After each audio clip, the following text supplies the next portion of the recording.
long before skyscrapers pierced the skyline of Manila, before the Spanish galleons set sail from the west, before the world even knew a place called the Philippines existed, there were islands ruled by chieftains, bathed in mystery and rich with stories lost to time. It begins over 700,000 years ago. On the island of Luzon, archaeologists unearthed a fossilized rhinoceros, its bones marked with cut marks from stone tools. Alongside it, primitive tools crafted by early humans long before the arrival of Homo sapiens. No human bones, just silence. Who were these ancient toolmakers? We may never know. Thousands of years later, waves of Austronesian seafarers arrived, steering wooden canoes guided only by stars and instinct. They brought with them pottery, rice agriculture, and a complex network of beliefs. They settled across the archipelago, forming villages called barangays, each led by a datu, a local chieftain. By the 9th century, these early societies were already trading with China, India, and Arabia. Filipino gold, beeswax, and pearls flowed out, while silk, porcelain, and spices came in. The Chinese wrote of a kingdom called Ma'ai, possibly in Mindoro. These weren't isolated tribes, they were part of a global trade route.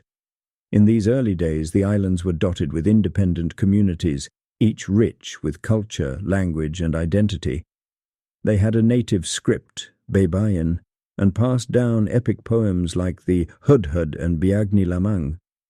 Warriors were tattooed from head to toe, earning each mark through battle. When the Spanish arrived, they called these fierce fighters the Pintados. And then came March 1521. Ferdinand Magellan, a Portuguese explorer under the Spanish flag, reached Homenhon. He claimed the islands for Spain and converted local rulers to Christianity. But not all bent the knee.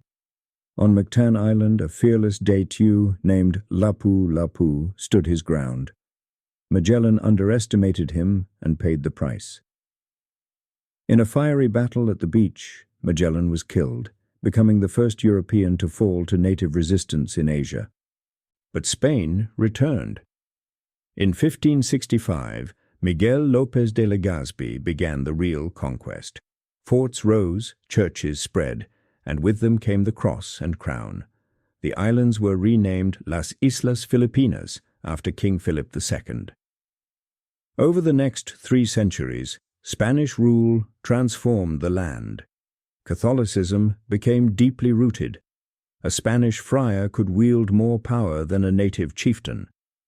The galleon trade linked Manila to Mexico, bringing silver, culture, and colonization.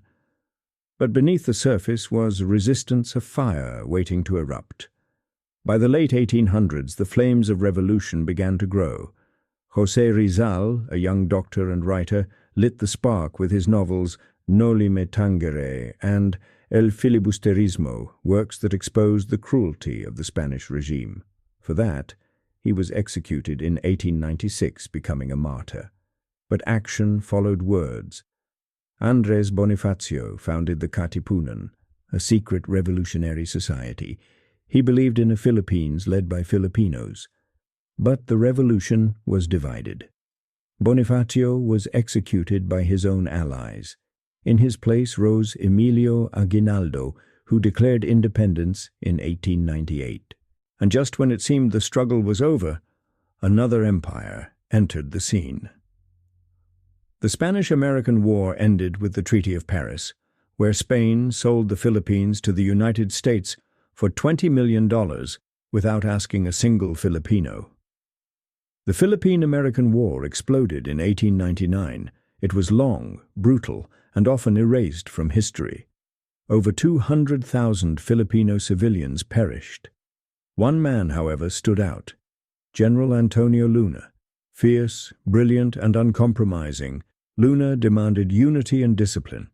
He established military academies, trained soldiers like professionals, and launched daring attacks. But politics betrayed him. In 1899, Luna was assassinated not by foreign invaders, but by his own countrymen. His death marked the beginning of the end for the Filipino resistance. The United States took control, and while their rule came with modernization, roads, schools, democracy, it came at a heavy cost.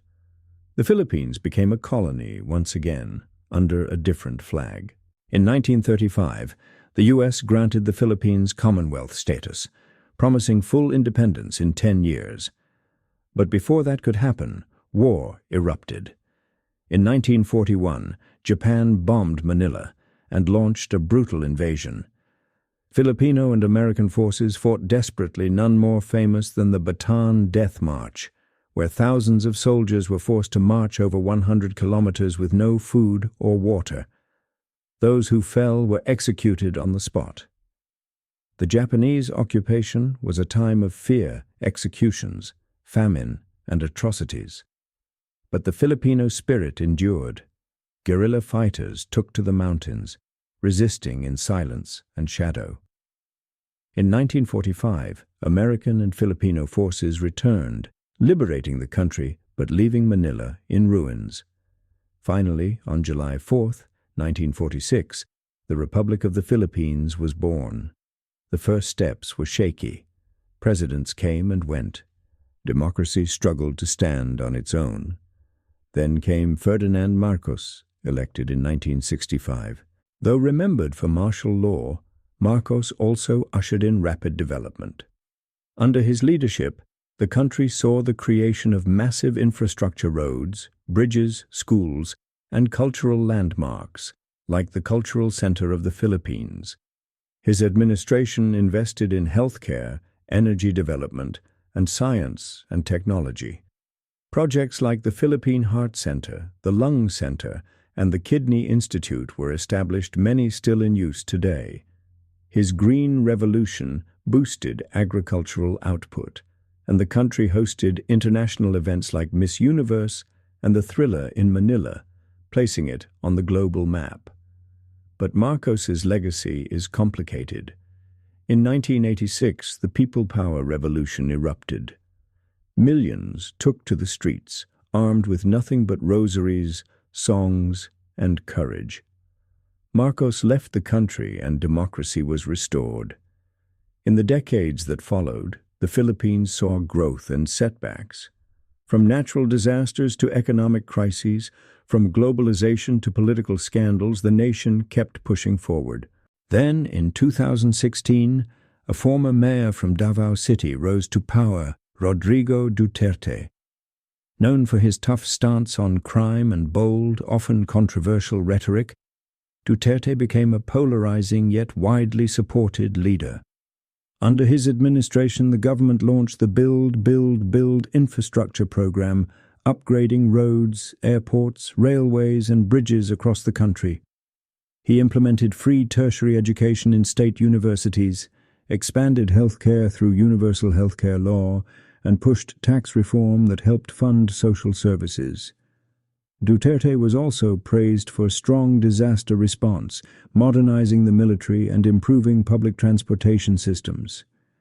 While his war on drugs sparked global debate, many Filipinos saw him as a leader who took action, spoke plainly, and cared for ordinary people.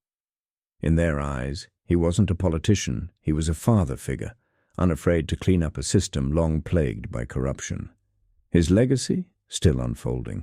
But one thing is clear. Duterte connected deeply with millions of Filipinos who felt unheard. From ancient barangays to colonial battles, from revolution to republic, from conquest to courage. The story of the Philippines is not just about war or politics, it's about resilience, identity, and the relentless spirit of a people who have endured everything history could throw at them. And still, they rise.